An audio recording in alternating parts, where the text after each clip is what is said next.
This is a single leg hinge on a wedge decline. Really one of my favorites for opening up the back of the hip. I'm gonna set up with a wedge. If you do not have a wedge, you can use a yoga mat, something that puts this back leg in more of a decline position. The position in itself is gonna open up the back side of the hip and has become one of my favorites. So I'm gonna set up with my, in this case, right foot a little bit in front of my left. My left foot is going, and left side and left hip are going to be the working hip.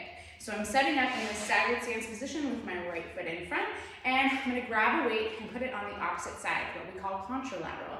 Putting it on the opposite side is important because that's gonna help facilitate that opening on the back of the hip and a little bit more internal rotation. So as I go into that hinge, getting the ribs in a good spot, I'm gonna think about sitting into this left hip. So let's start with that. It's that hip shift movement. So I want this hip to literally sit and push back. We want to keep this side long. We don't want to hike the hip or side bend. So we start with that hip shift in this left side, getting that hip back in space. So think about opening space in the back of this pocket. Watch that you're not gripping through the toes. In that staggered stance, then you can grab the weight. And thinking about reaching and sitting back.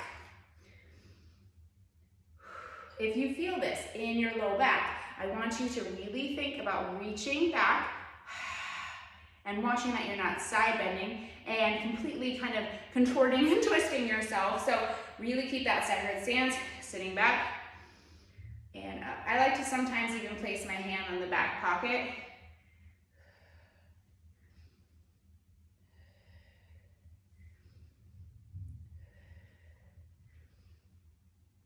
I wouldn't recommend a heavy weight with this one. It's a great warm-up movement to really feel like you can go into that space in the back of the hip. You can even do this body weight only and incorporate some reaching.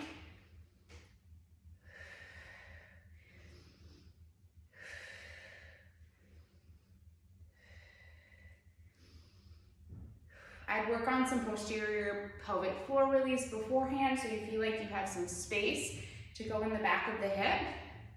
See how you can even add the reaching, and then we can switch sides. Still on that decline in that staggered stance position. And I'm gonna really feel and sense that hip going back in space.